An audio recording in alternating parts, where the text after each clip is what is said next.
ఇప్పుడే జీ5 app download చేయండి. చూడండి మీ ఫేవరెట్ టీవీ షోస్ ఎప్పుడైనా ఎక్కడైనా. ఎరా, ఇంటి పరువు తీయాలని కంకణం కట్టుకున్నావా, లేదంటే దాని మెళ్ళో 3 ముళ్ళు వేసి కోడలుగా ఇంటికి తీసుకొద్దాం అనుకుంటున్నావా? ఏం మాట్లాడుతున్నావు అమ్మా? నేను ఆ అమ్మాయిని పెళ్లి చేసుకోవడం ఏంటి? మరి లేకపోతే కట్టుకున్న భార్యకు కూడా చెయ్యని సేవలు నడివీధిలో నువ్వు ఆ అమ్మాయికి ఎందుకు చేస్తున్నావు?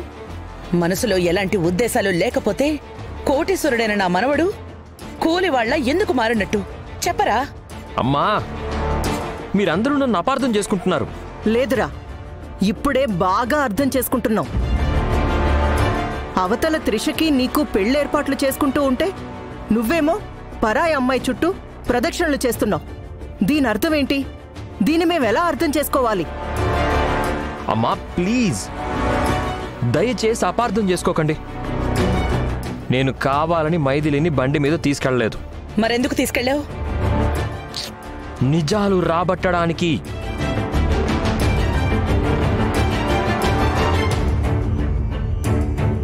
నిజాలు రాబట్టడానికా? అవునమ్మా, మన ఆఫీస్లో జరిగిన ఫ్రాడ్కి మైథిలి పనిచేస్తున్న బ్యాంకుకి ఏదో సంబంధం ఉందని నా అనుమానం.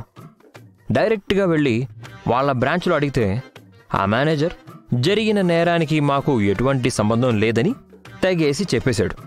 అందుకే ఈ అమ్మాయిని ట్రాప్ చేద్దామని ఆమెతో క్లోజ్గా ఉన్నట్టు యాక్టింగ్ చేస్తున్నానే తప్ప మీరనుకున్నట్టు మాత్రం కాదు. నువ్వు చెప్పేది నిజమా? అవునమ్మా. మీకు అబద్ధం చెప్తానా? నిజాలు రాబట్టాలంటే ఆ బ్యాంక్లో ఎవరో ఒకరు మనకి ఫేవర్గా ఉండాలి.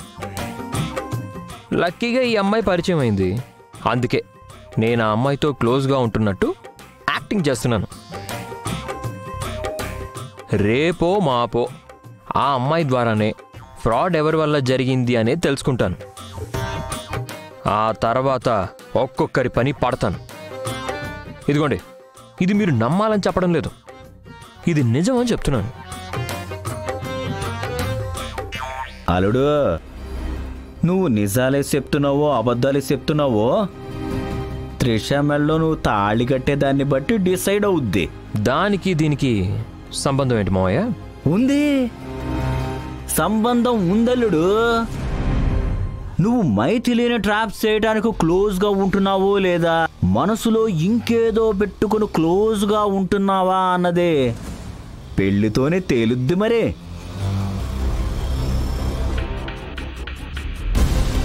త్రిష మెళ్ళలో నువ్వు తాళి కట్టావా? నువ్వు చెప్పేది నిజం. తాళి కట్టలేదా? నువ్వు చెప్పేది పరమా అబద్ధం. కరెక్ట్. అల్లుడు గారు చెప్పింది ముమ్మాటికి నిజం. అలాని నా మనవణ్ణి నేను అనుమానించను, మైథిలినే అనుమానిస్తాను. ఏది ఏమైనా ఆ మైథిలిని రోడ్డు మీద కలవకపోవడమే మంచిది. అలాగేనమ్మా. ఇలాంటివేమైనా ఉంటే ముందుగా మాతో చెప్పు నాన్నా, లేదంటే గుండెలు ఆగినంత పనవుతుంది. సరే అమ్మా, ఉన్న విషయం చెప్పానుగా, ఇంక మీరు ధైర్యంగా ఉండండి. అలాగే నాన్నా. నిన్ను అపార్థం చేసుకున్నందుకు సారీ నాన్నా. నాకేం ప్రాబ్లం లేదు, నేనేం ఫీల్ అవ్వలేదు. షూర్? సరే.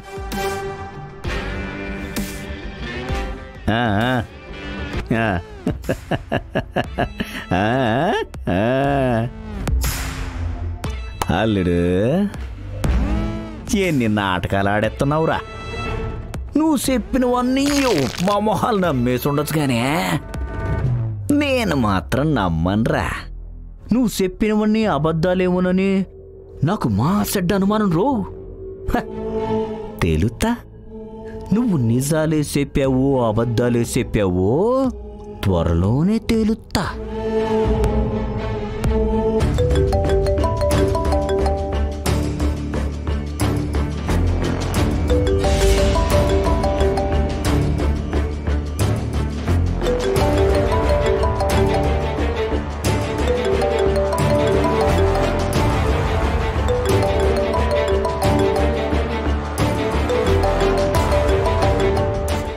హలో, నేనండి మైథిలిని.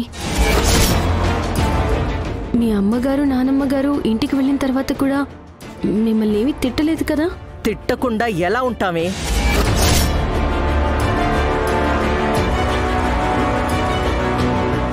నీలాంటి క్యారెక్టర్ లేని దాన్ని నెత్తి మీద ఎక్కించుకొని తిరుగుతుంటే. సుహాసిని గారు, కొంచెం మర్యాదగా మాట్లాడండి. నీకేంటే మర్యాదిచ్చి మాట్లాడేది? మీ అమ్మ చేస్తున్న దొంగతనాలు సరిపోక ఒకేసారి కోట్లు సంపాదించాలని మా అబ్బాయికి నిన్ను ఎరవేసినట్టుంది. నువ్వేమో వల వేసి వాణ్ణి తన్నుకుపోదామని చూస్తున్నావు. మీ అమ్మకి చెప్పు, ఈ సుహాసిని ఉండగా దాని పప్పులు ఉడకవని. ఇంకొకసారి నా కొడుకు వైపు చూసినా, వాడితో కలిసి మాట్లాడినా ప్రాణం తీస్తాను. చాలా ఆపండి. ఏదో నా వల్ల అతను మాటలు పడ్డాడు అని ఆ బాధతో ఫోన్ చేస్తే మీరు మీకిష్టం వచ్చినట్టు మాట్లాడుతున్నారు. ఆ మాటకొస్తే నేనేమి మీ కొడుకు చుట్టూ తిరగడం లేదు, మీ కొడుకే నా చుట్టూ తిరుగుతున్నాడు. నేనేమైనా అడిగానా నా బండికి పంచర్ పడితే నెట్టుకు వెళ్ళమని? నేనేమైనా అడిగానా కార్లో ఉన్న గొడుగు తెచ్చి ఇవ్వమని?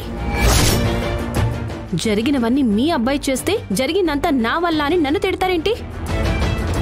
మీకు చేతనైతే మీ అబ్బాయికి బుద్ధి చెప్పుకోండి, అంతేగాని నాకు క్యారెక్టర్ లేదని, మా అమ్మ నన్ను క్యారెక్టర్ లేని దానిలా పెంచిందని నోటికొచ్చినట్టు మాట్లాడితే మాత్రం క్షమించే ప్రసక్తే లేదు. పెట్టండి ఫోను. ఎంత పొగరు! సిగ్గు లేకుండా నా కొడుక్కి ఫోన్ చేయడమే కాకుండా నేను మాట్లాడుతుండగానే ఫోన్ కట్ చేస్తుందా? ఇదంతా వీడి అలుసు చూసుకునేగా. చెప్తానే, దొరక్కపోతావా? నీ పొగరు దించకపోతానా? ఏమైంది? ఏముంది? ఆయన ఫోన్ లిఫ్ట్ చేస్తారనుకుంటే వాళ్ళ అమ్మ లిఫ్ట్ చేసింది. ఓహో, అందుకేనా యుద్ధం? ఆవిడతో మాట్లాడడం కంటే ఫోన్ కట్ చేయడం బెటర్, అందుకే కట్ చేసా. మంచి పని చేశావు. ఏంటి సార్ రమ్మన్నారు? ఈ లాకర్ రామబ్రహ్మం అనే వ్యక్తి పేరు మీద ఉందమ్మా. చాలా సంవత్సరాల నుంచి ఆయన వచ్చింది లేదు, చూసింది లేదు, ఆ లాకర్ ఓపెన్ చేసింది లేదు. యాజ్ పర్ బ్యాంక్ రూల్ 10 సంవత్సరాలు దాటినా అకౌంట్ హోల్డర్ రాకపోతే వారి అడ్రస్కి లాకర్లో ఉన్న వస్తువులన్నీ పంపించడం మన బాధ్యత. ఒకసారి లాకర్ ఓపెన్ చేసి అందులో ఏమున్నాయో చెక్ చేయి. తర్వాత వారి అడ్రస్ ఇస్తాను, వారిని కలిసి లాకర్లో ఉన్న వస్తువులన్నీ ఇచ్చేయి. Okay sir.